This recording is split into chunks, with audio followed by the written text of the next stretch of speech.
Hello, friends, and welcome back to another episode of Conservation Stories. I'm your host, Tillery Timmins Sims. Conservation Stories is brought to you by the Sandhill Area Research Association, SARA. SARA Conservation is interested in all things that have to do with our ecosystems, whether they are the environment or financial or anything that has to do with rural America, West Texas, Eastern New Mexico. We just are about a lot of things. That is because we have ADD. And you can't beat it. I mean, hey, right? It's either a superpower or it's not. So I'm excited today that we have Leah Doozy with us. I heard about Leah through a friend who heard you speak, and she said, this lady knows all the things about EPA and all the things about chemical regulation and all this stuff. And so I'm excited. We got together and visited for a while. And I think that this is going to be such an interesting conversation because people are, right now we just had this, right, Make America Healthy Again. So people are looking at, glyphosate. They're worried about atrazine. They're worried about these chemicals, which many of them may not know that they're actually using them on their yards in really high concentration levels. So some people, they know what they are. They'd never touch them. Mm-hmm. But there's a process by which all of this goes through. And I think it would be helpful to hear from you about your job. So start by telling us, give us your background and tell us about your company. Great. Thank you. It's wonderful to be here. I'm Leah Doozy. I work for Compliance Services International. We're a global regulatory and environmental strategy company. So we work with anything that's regulated. Okay. So whether that's agricultural chemicals or whether that's cosmetics in Europe, right? So anything that's regulated. Okay. In the U.S., predominantly agricultural. Okay. So my background is in agricultural economics. So kind of wonder how do you get from ag econ to pesticide regulation? So I spent 15 years with the USDA. I worked for NRCS, the Natural Resources Conservation Service in St. Paul, Minnesota.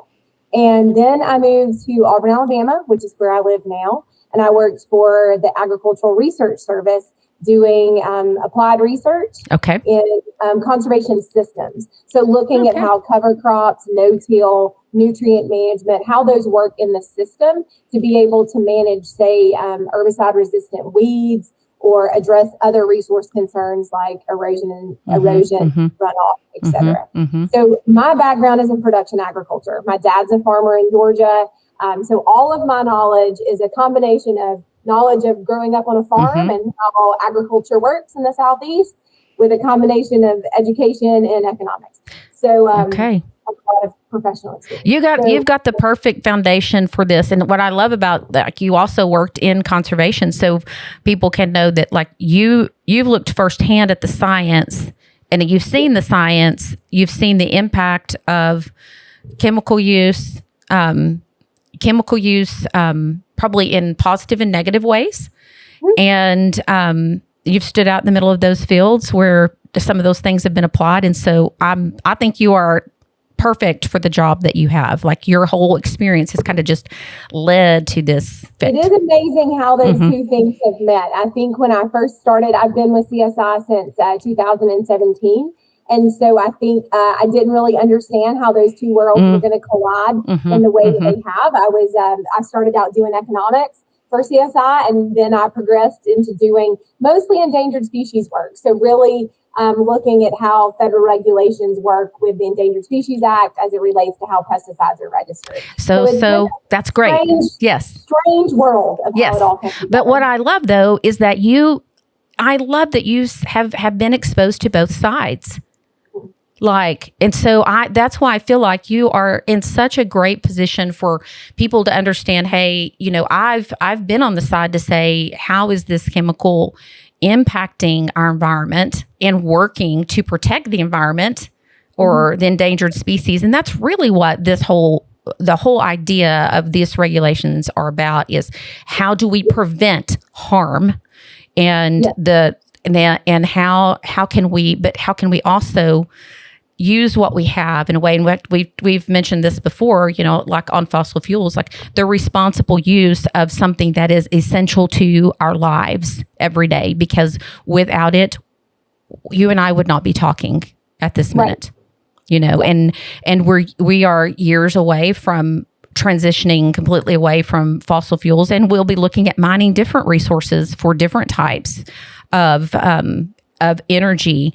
And either way, whatever we do, whatever kind of energy we use, we're using something in the environment and we're putting something new in the environment. And it's important for us to be aware of the consequences as much as we can be. So let's do it like this. We're in role play. I have a chemical, and I figured this out in my garage. And this thing, I swear to you, I promise, I'm the creator, is going to kill weeds, but it doesn't hurt microbial life. It doesn't hurt any, like the microbes in the soil, they don't get hurt. And it's going to kill a weed, but like if a butterfly lands on it, it won't get sick. It's not going to matter. So I've come to you and I have said, hello, here's my chemical. And I would like to have this approved by EPA. How do I do that? So from start to finish, to register a pesticide takes anywhere around 11 years, right? I So might be dead by then. It can take a lot of years to get through that, because it's the testing that the industry does, so the person registering the product, plus it has to go through the EPA process. Okay. So all pesticides in the U.S. are regulated under two different regulations. The first one is the Federal Insecticide, Fungicide, Rodenticide Act. We call it FIFRA. That's what it stands for. So when people say FIFRA, it's the Federal Insecticide, Fungicide, and Rodenticide Act. That is EPA governs the registration, the labeling, distribution, sale, and use of pesticides in the U.S. Okay. And so that is the first way. The second way is under the Federal Food, Drug, and Cosmetic Act, which is actually EPA sets what's called maximum residue limits. So that is the amount of pesticide residue allowed on food or animal feed in the U.S. And then FDA, the Food and Drug Administration, are the ones that enforce that. Okay. So pesticides are regulated really under two ways. But my focus predominantly is in that FIFRA world. Okay. Where it's regulated through EPA, not necessarily in the human health food side. Okay. But on the environmental side. Okay. Okay. Because so I guess it's regulated for environment, and it's regulated for human. Yes. Consumption or use. Okay. And also groundwater. There's a lot of, it's not just one thing, right? Yes. EPA has a number of different ways that they evaluate products before they are registered in the U.S. And that's really important, because there's a lot of testing that goes on. They have testing requirements. They have do biological evaluations, which is how they look at the product, how it's going to impact endangered species. That's my expertise. I have other people that work with us that do the other parts of that. But there's a lot of moving parts to how pesticides are registered. It's not just, let me put in my application and we check a box and we move on. Okay. It takes years. It takes years. And so I've put in my application, and I now need to do this testing. So I'm paying for testing and I'm doing the testing. And then when it gets to EPA, is EPA doing their own individual testing of this product, like replicating what I have done?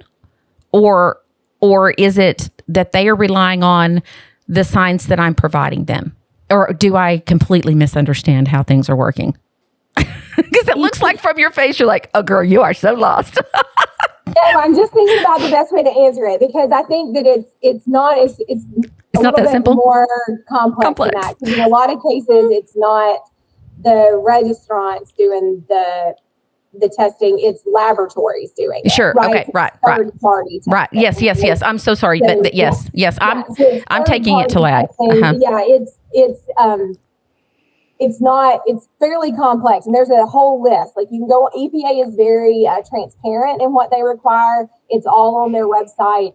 Everything is listed.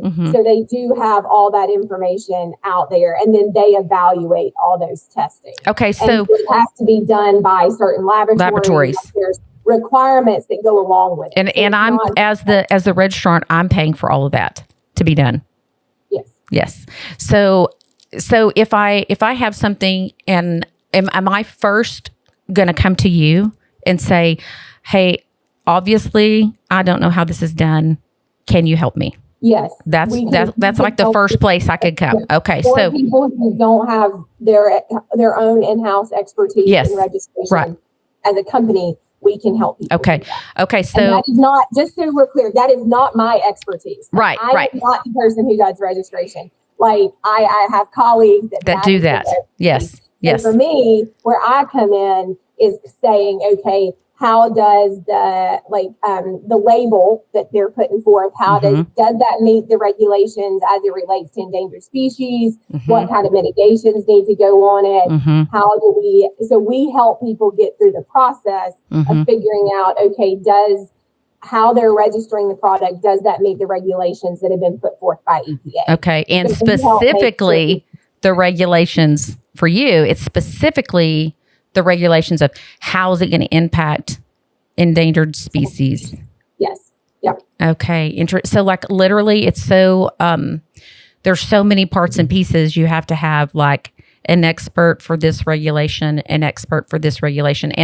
And for people that might be unfamiliar, for, chemical use, you look on the back, it's going to tell you at what degrees it should be outside. Like if it is hotter or colder than this, you should not spray. If the wind is blowing more than this, you should not spray. You should spray eggs close to the ground, or you should not use this type of equipment when you're spraying.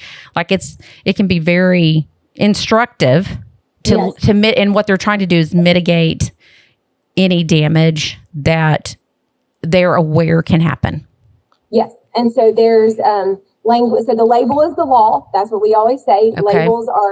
Labels are the law. They are a legal document. You have to follow your label. That doesn't matter if you're a farmer who's applying it on their field or you're a person applying it in your yard. You should be reading your label. The label is the law. It's what you should follow when you apply that product. It's going to have information about the right PPE or personal protection equipment that you should be wearing. It's going to have information about how you apply that product to limit off-target, non-target movement. Whether that would be movement off where you're trying to apply it, whether that's in your yard or in an agricultural field or in right of ways.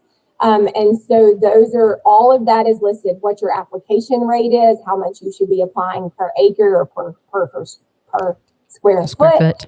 That's going to include application methods. So maybe for example, in agriculture, maybe you can only apply it to ground where you're using conservation tillage, or, so there may be limits on how you can use it. Soil types, maybe you can only use it on certain soil types. So there's all these different pesticide labels are very long when you look at them for agriculture. And so there's a lot of different components that go into it. And all of that is based off the information that EPA has evaluated into how those products are used in the field. And that's where, because of EPA because the registration of pesticides are a federal action, they are required to consult under the Endangered Species Act. And that's really where the conversation has changed since 2022. So prior to 2022, EPA was addressing ESA, but they were kind of punting it a little bit, right? They weren't doing the full analysis for every registration, and they were getting sued. So EPA was wrapped up. So EPA was literally kind of like not following the law. Is that what you're saying? They weren't. They were. Yeah. Okay. They were not doing a full ESA assessment. Okay. With every registration. Okay. Yeah. And they were wrapped up in litigation, and they have acknowledged that.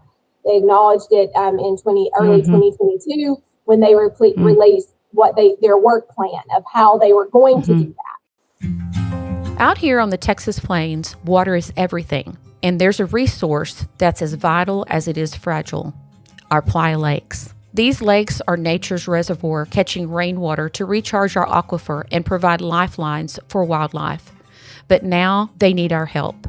In collaboration with the Texas Ply Lakes Conservation Initiative and the Cargill Global Water Challenge, Sarah has started the Our Legacy is Tomorrow's Water initiative to inspire and work with landowners to restore and protect our Ply Lakes. Each ply we save helps secure a sustainable water future for the generations that will be coming after us. Whether it's improving soil health, restoring habitats, or recharging groundwater, we are committed to making a difference. Together, we can build a legacy that we can all be proud of. To learn how you can join in, visit the Ply Lakes Restoration Initiative page on the Sarah website. Let's keep Texas water flowing strong for the future. Visit sarah-conservation.com. How does that start happening? Like, do you have like individuals within this organization that are like, hey, give me a little and you scratch my back, I'll scratch yours? No, or is it just like, we don't have time? Yeah, I think it's a time issue. So there is a backlog of pesticide registrations. Pesticides have to go through what's called registration review every 15 years. So not only do we have new products being registered, right? We have new uses of older products, older chemistries. So you've got this moving sort of wheel of things coming in. So new products, new active ingredients, new uses, but then you also have registration review. So every 15 years, all of these products have to go through on a rolling scale. It was not that it was, so if you look back at those older documents, it wasn't that it was excluded. It was just, we'll do it later. Interesting. And they were doing it later. Right. But they were getting, we just became more behind. Yes. Wow. I don't know if that's the right way to say it. Okay. Yes. No, it makes sense. It's like, well, we'll go ahead and release this while we're working on this part. Yes. But because this part we're so far behind. Yeah. Yes. And it wasn't that there weren't mitigations on the labels for non-target, right? So endangered species are also considered non-target, right? So, that would be anything that's outside of what you're trying to control. So let's say you have a pigweed concern. The plant that you're trying to kill with your herbicide is pigweed. Right. So you don't want it to move off your field. So anything that's not part of that intent is considered non-target. So that's going to include federally listed species. So they were still included. They just hadn't gone through the process of doing an evaluation of those individual species. Endangered species. Okay. All right. That they covered. They're saying you can't hit any of these species. However, we don't really know how it'll impact them. Yes. Okay. So it could be, they're assuming it's going to be bad, but it could actually turn out to be like, oh, it doesn't impact X, Y, or Z, but it does negatively impact all these other things. Yeah, I think we always talk about the potential for, right? It isn't always, like anything, it isn't always a known, right? And so especially with pesticide use, which is it's not everywhere all the time, right? So it's the potential for, not the actual. Right? Yes, right. Okay, interesting. Well, we have here we've had an issue with volatilization of dicamba that, sprayed and then collects in the atmosphere and kind of comes down. So it is an interesting, it's created a lot of social tension, in our small communities, not just the economics, but it's been a really sad thing to see some of the response to the damage that's been done, So that's really kind of what you're trying to do, though, is to prevent something that from getting on the market without it being labeled exactly how to apply it so that it doesn't go off target. But what happens if you can't keep it from going off target? What happens then? Like if you find that you can't keep this there's no way to use this in a way that it isn't going to actually go off target. Is that even something that you've ever even seen or heard of? No, I think that up to this point, there's been ways to mitigate that, right? Like, if you read the dicamba labels, they all said, they addressed that with how when to apply it. And Right. So there is and I know a lot of states had their own regulations around dicamba. Yes. Yeah. When you could use it, when you could not use it. Right. And so there are that next level of state regulations. It could be in addition to those federal labels. Interesting. And so we did see that a number of times. But I think, there's a lot of different ways. We know that pesticides, so in EPA's work plan related to ESA, they started looking at routes of exposure, right? So whether that was through runoff and erosion, so coming off your field in water sediment, so they could attach that, or through drift, which is what you're talking about, so through drift. So those were the two main ways that they started looking at in their strategies that they put together to address ESA. So over the last 3 years, EPA has released the Vulnerable Species Action Plan. They've released the herbicide strategy. They've released an insecticide strategy, and they've released a rodenticide strategy. And in those strategies, they lay out how they're going to address the potential for impacts to endangered species. And so we've started seeing those they've finalized those strategies, and we've seen them start to roll those out on different labels. The first one was glufosinate P, or Liberty Ultra. It's a BASF product. That one went through the herbicide strategy. And then there's been another one, an insecticide that's been released and still in draft form. It's not finalized. That's a new active ingredient that came out under the insecticide strategy. So we know how pesticides move off the landscape, and the easiest way to do is to mitigate those, right? So for runoff and erosion, it's no different than what you would do for runoff and erosion. Say if you're trying to minimize the amount of sediment that's getting into your waterway, it's the same practices, right? So cover crops, conservation tillage, grass waterways, filter strips, irrigation water management. So there's all these conservation practices or mitigation measures, as EPA calls them, that a lot of growers are really familiar with. Right. And are already doing anyway. Doing them anyway. And that's really helping the use of those good conservation measures are actually reducing the potential for that exposure through those routes of exposure, right? So spray drift is another example. A lot of growers have moved to using different nozzle sizes, different droplet sizes. They drop their booms so that it's lower and closer to the ground. And there's a lot of labels that already had infield buffers, right? So you had to step back off whatever that is you're trying to protect. Those were already on there. So there's a number of ways that you can mitigate that potential risk. And the people registering pesticides were already including those on their label. It's just how it was evaluated. And just a different conversation in that space of how we talk about limiting that potential for exposure. Yeah. So, I know people are concerned. There's people concerned on both sides about the Make America Healthy Again stuff. And some people are excited about the potential for the no longer using glyphosate. And then there's farmers who are like, do you know, and for people that might not understand, like the increase in, like, say, tillage, like if you're you don't have something to fight, a chemical to fight weeds, well, then you're going to plow more. And that means an increase in greenhouse gas. So like for people to understand, like there's always going to be a give and a take. And so if we look at what is going to do the least amount, what's going to have the least amount of impact, in many cases, it will be a chemical rather than something else. And I think if you could speak to that for a minute, that would be helpful. Yeah, so I think that as an economist, I'll come at this from an economics perspective.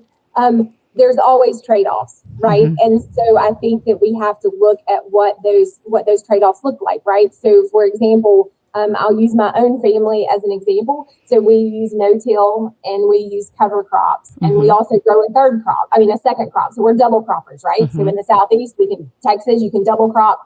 So we are double croppers. So we always have something growing on our fields. That's one of the ways that we manage weeds. So I think it's growers have recognized that Using products is also expensive, right? So nobody's going out there and wasting their products. Exactly. Because Right. it costs them money. Right. They're expensive. Every trip across their field is money. And it's also time. And that's one of the things that a lot of growers are limited by, especially those who work 2 jobs, right? Who work on their farm and off their farm. There is the risk without herbicides, you would have to go back to increased tillage, which is what you mentioned.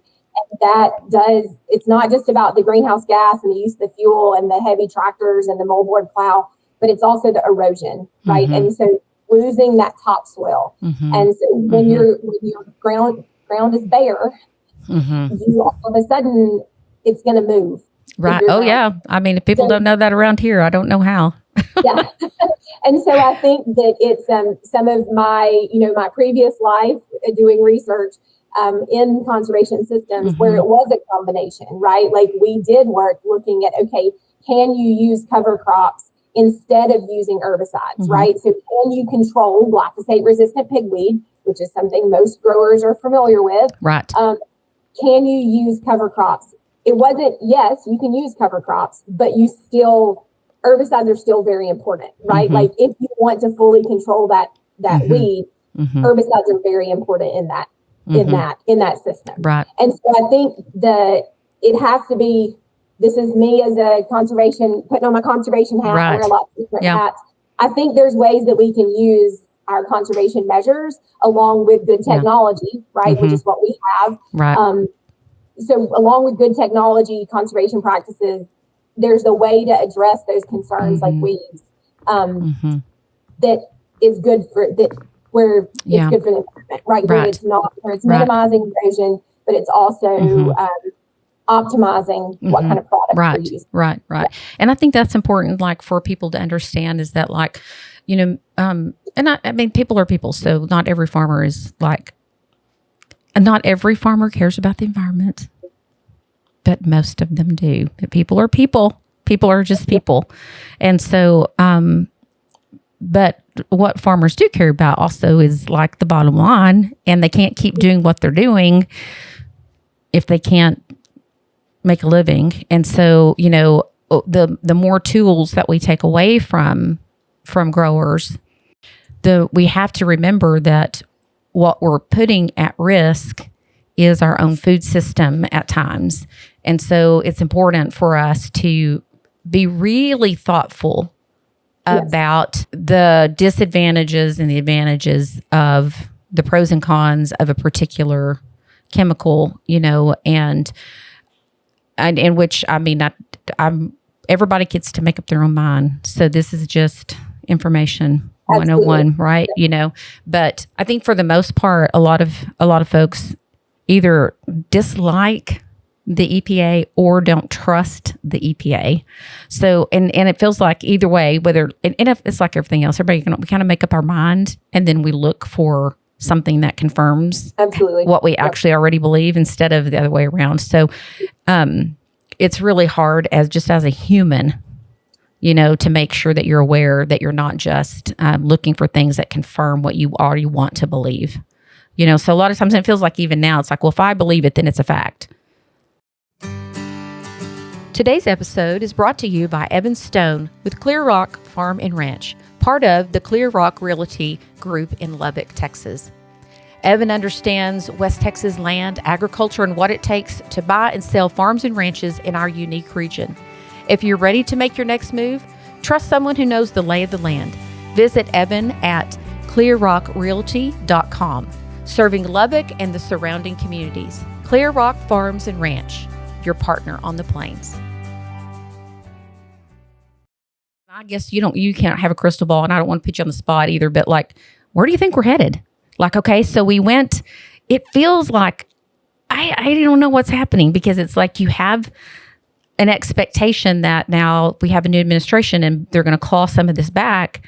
And then whammo, now you have somebody that's in the administration saying, actually, we're going to actually go the opposite way of where you thought we were going. And we're going to not just go a little bit, we're going to go a lot further. As a person who exists in the regulatory world, but also who exists in the farmer world, right? So like I provide information to my, I work with my dad and my brother, I think I see it from both perspectives of like what happens if we have a slowdown in products being registered, right? And that can happen if you have a reduction in staff, when you have EPA being a little bit constrained, right? On how they can work. Then that means there is a consequence to growers and end users of all sorts, right? Not just agriculture, but anybody who needs to use a product, whether that's pest control for your house, or pest control for your yard, or rodenticides for controlling rat populations, whatever that is. New products have to come out, right? Because that's right. You do get resistance issues, right? There are resistance. No, that's something else when you were talking about resistant pigweed, like for people to understand that plants, living things, are making decisions, weirdly enough. And literally plants are going, oh, we got a new enemy. And season after season after season, they're evolving to become resistant, so now you can spray glyphosate. I always say it wrong. Across, your pigweed, and it doesn't. Pigweed's like whatever. Yes, and it reproduces very, very quickly. Yes, it does. It is. I will tell you, the only thing that I have seen that competes very well with pigweed and will outgrow it is hemp. And I mean, I'm telling you, I have been out, I've seen like this one really tall pigweed out in the middle of the hemp field. And I was like, I'm going to pull this up. It has almost no root system. I could not. I mean, when they get big, they can get like, a huge stalk like this. You pull it up and you can't pull it up because the root system is so huge. But once that hemp gets established, you talk about weed control.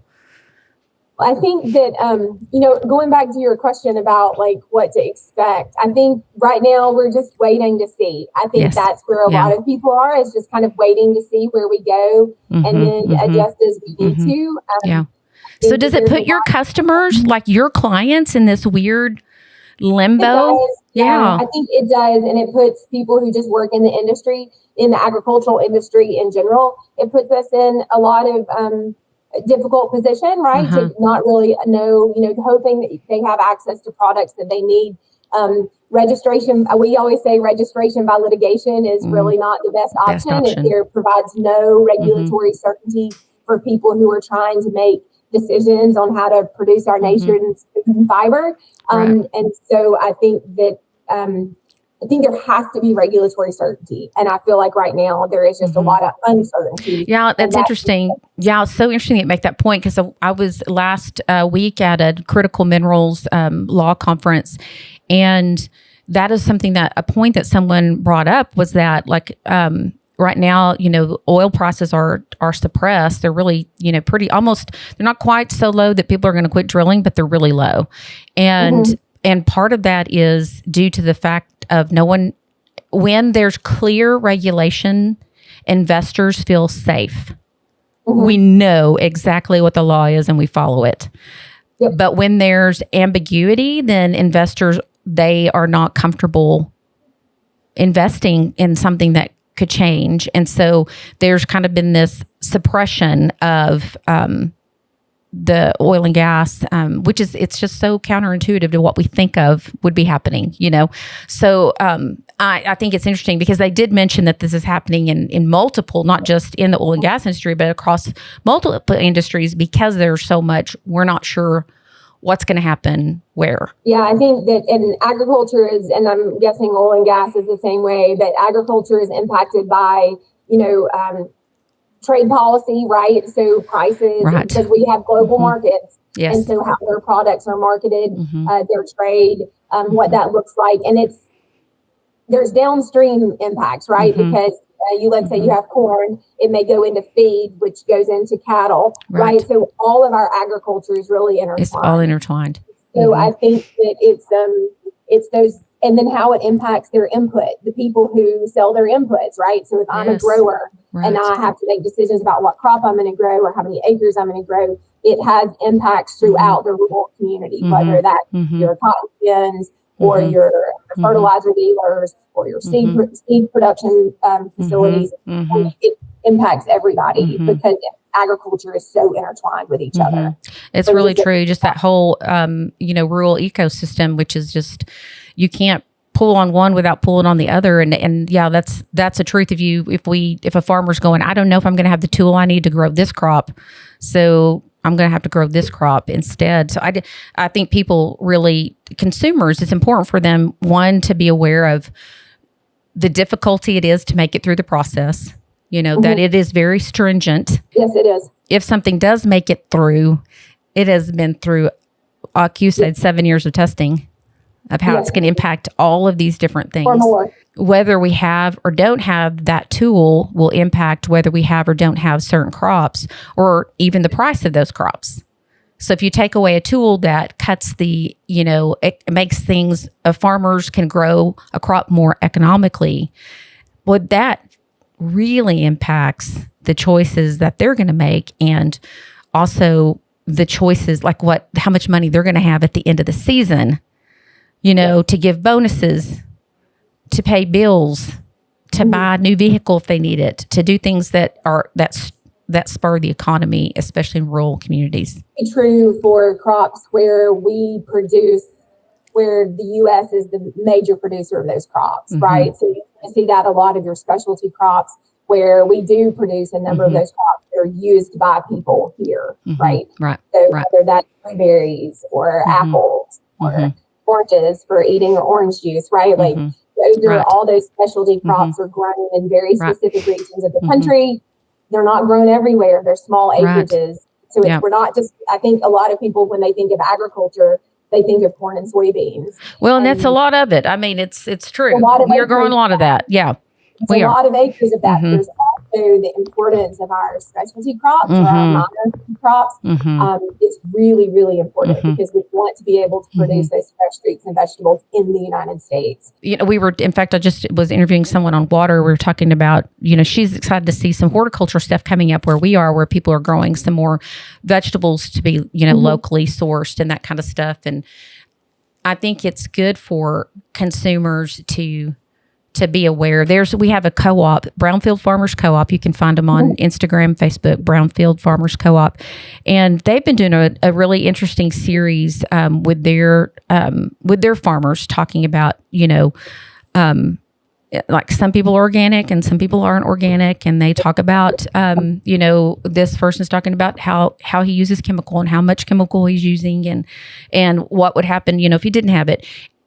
And I think it's an interesting educational for people to listen to, and it's important for us to realize that we have to find a way to all work together. And my mom used to tell me all the time growing up, your freedom ends where mine begins, and vice versa. So we have to recognize that the things that we do impact each other, and work together as a community. And it is often very difficult, and these situations that have arisen in communities like mine have been very hard for longtime friends to figure out how to get past them.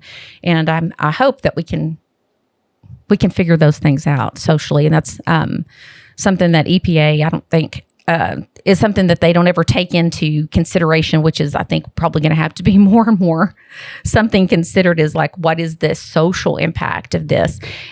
People may, be listening, and we interview a lot of people that are using different types of production methods where they aren't having to depend on chemicals as much. And I know that people are asking, well, why doesn't everyone just do that? Why can't, if so-and-so can do that, then why can't this other person do that? And I think you would probably have a good, give us just a little synopsis of why everybody doesn't do it exactly the same.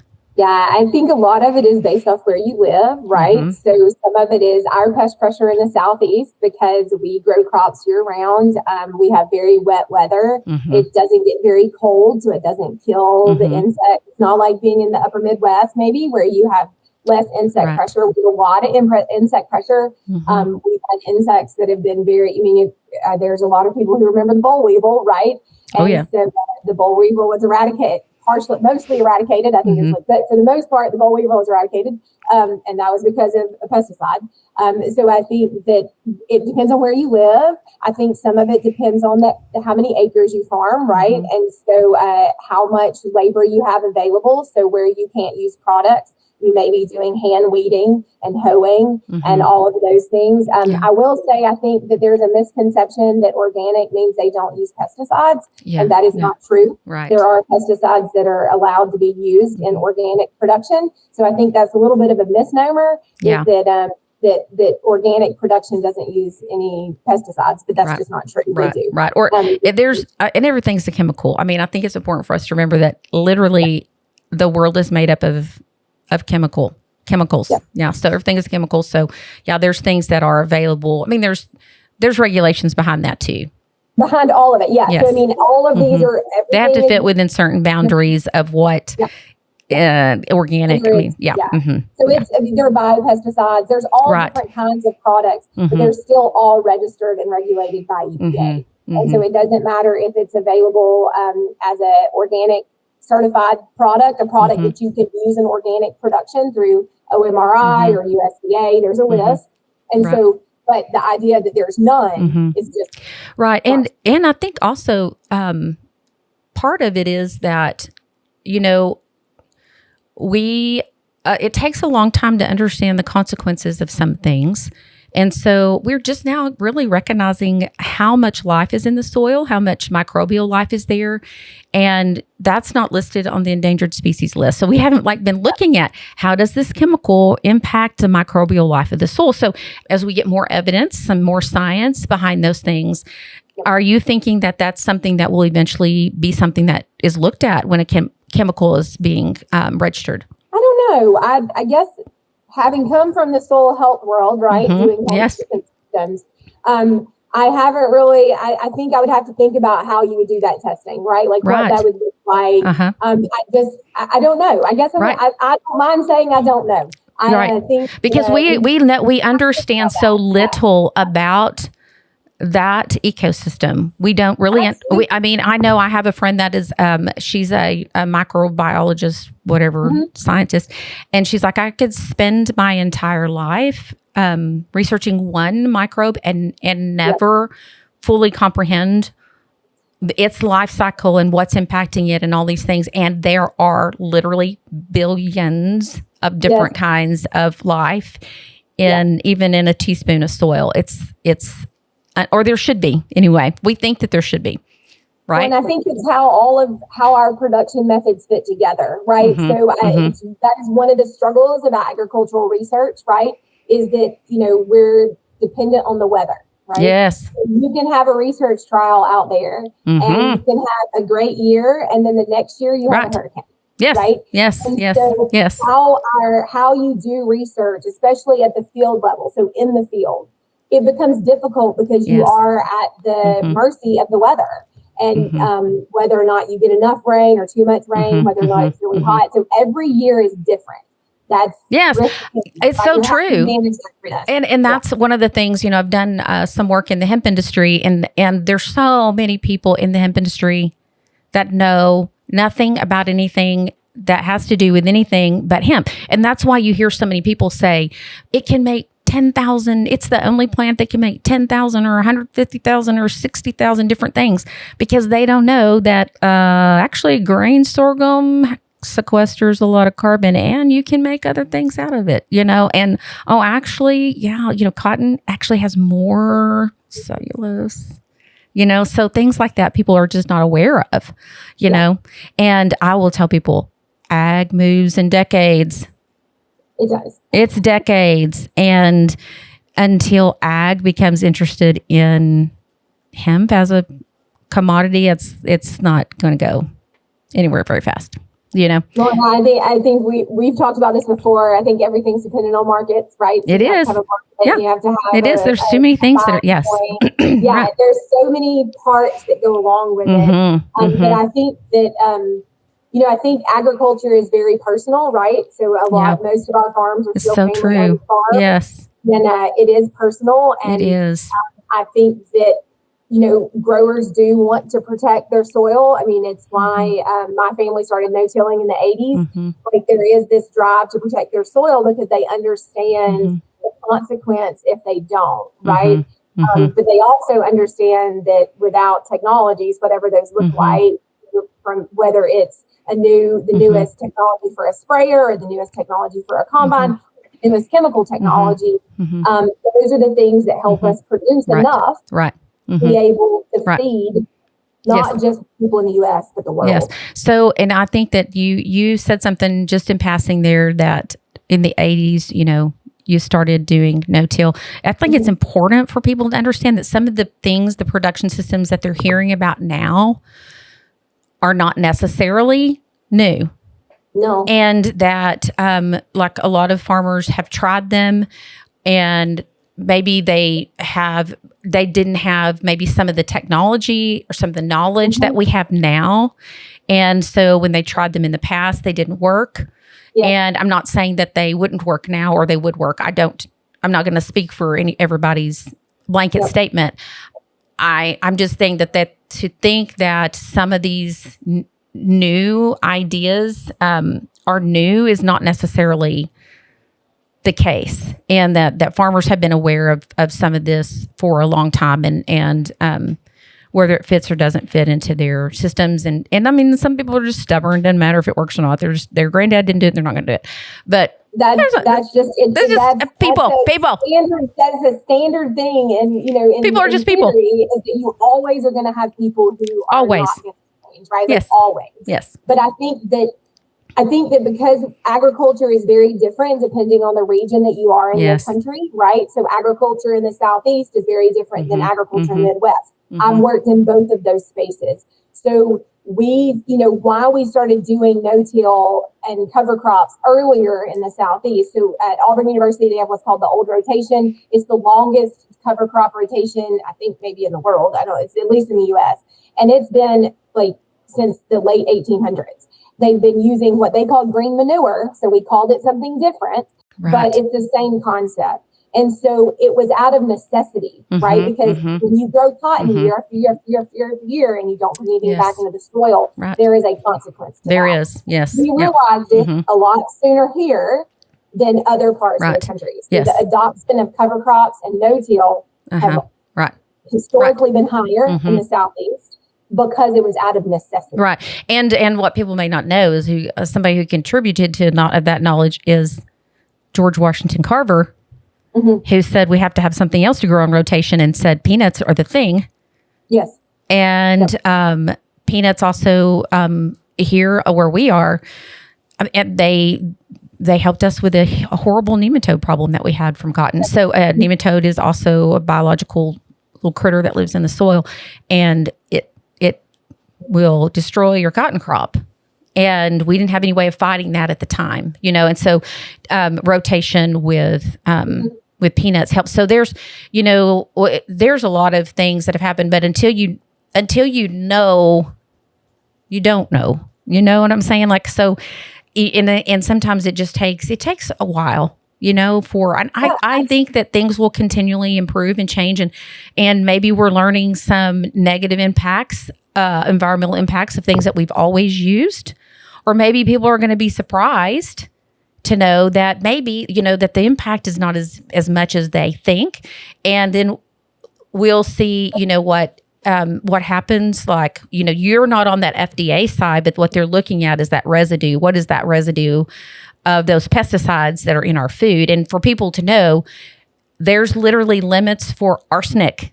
You can have X amount of parts per million for arsenic. And that's one of the reasons why we just recently, our legislatures passed this ban. So you have 0 detectable limits of THC in hemp. So which means that you can't grow hemp. I mean, people, you cannot grow hemp. If you find a variety that's genetically modified and there's no THC, okay. But for now, you can't grow something. You can't grow it. You wouldn't want that, right? So there's always, I think there's all these competing interests. And I think that, I guess it needs to be science-based. We have to have the science. EPA depends on the science. They provide the science. The registrants who are registering chemicals believe in the science, right? Like it's important, right? Right. All this, having a science-based approach and really understanding the science, and all the people out there doing work, whether it's universities who are doing research on products and production methods, whether it's the government, whether it's private labs, whoever those people are doing, they're doing science-based work, and that's really important. Well, and I think it too, like using those third-party labs, those labs don't want something to come back and bite them. I mean, hey, maybe it is an evil company and they don't care who they kill. They still have to make it through that third-party lab who says, I care, That's a bad business model for anybody, right? Yeah. And so I think, companies put so much money into developing products. It takes years and a lot of money, and they put a lot of effort into it, and they want it to get through the registration process, and they want it to be able to go out and be used by growers to produce their crops, or use it on their fields or golf course or wherever it's being used. And so they're never going to make a decision that's going to actually make it so their product can't be sold, right? Like that's not a good end game, right? And so I think that I think that's a big part of it is it is in their best interest to make sure that they're following the guidelines and having the studies done and meeting the requirements of EPA.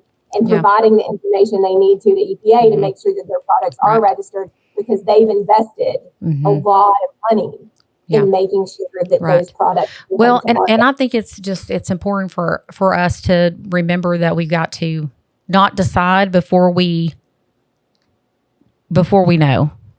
Yeah. And it is really hard. I mean, I struggle with it a lot too, and struggle with like, who do you listen to?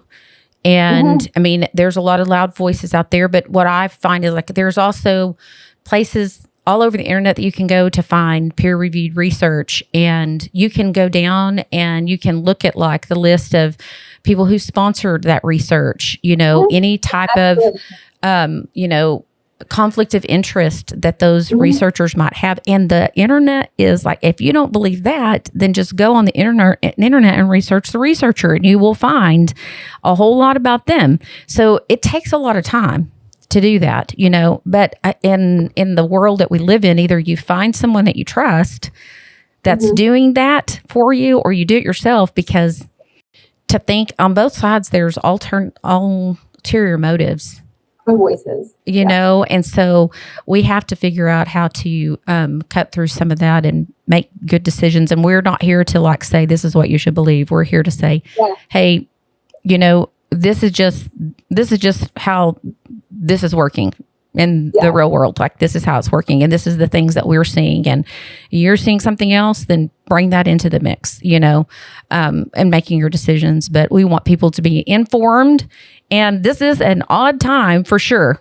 And there's a lot of things that we're not sure what's going to happen, but that's not the first time it's been that way for us, for everybody in the world. It's always, it's just, that's exactly right. Exactly right. Well, Leah, thanks for joining us. This has been really, really interesting and very educational for me. And I hope that our listeners have enjoyed it as well. I think it's really a unique conversation that most people might not actually hear about. So we're going to provide all your information in the show notes. And if people have questions and stuff, it's okay if they reach out and say, yeah, but what about? There's always going to be what about. Yes, exactly. So I appreciate your time. And friends of Sarah, thanks for joining us for another edition of Conservation Stories. If you found this to be helpful, would you please share it and like and maybe even review it? That does so much good for us and for the people that sponsor our podcast. So we look forward to another episode. We'll see you again, friends.